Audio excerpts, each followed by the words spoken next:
Praise the Lord everyone. Good morning. Today is Jesus Army Fellowship Word of God. அப்போஸ்தலர் 2 அதிகாரம் 18 வசனம். என்னுடைய ஊழியக்காரர்கள் மேலும் என்னுடைய ஊழியக்காரிகள் மேலும் அந்நாட்களில் என் ஆவியை ஊற்றுவேன், அப்பொழுது அவர்கள் தீர்க்க தரிசனம் சொல்லுவார்கள். ஆமீன். கர்த்தருடைய நாமத்துக்கு மகிமை உண்டாவதாக. இந்த காலை வேளையில கூட கர்த்தர் நம்மளை பார்த்து சொல்கிறார், அந்நாட்களிலே என் ஆவியை ஊற்றுவேன், அப்பொழுது அவர்கள் தீர்க்க தரிசனம் சொல்லுவார்கள்.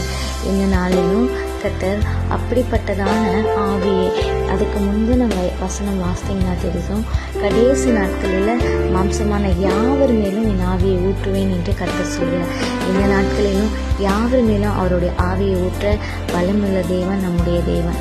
இந்த வார்த்தையை பிடித்து கொண்டு மற்றவங்களை ஆசீர்வதிப்பாராக. ஆமென். God bless you.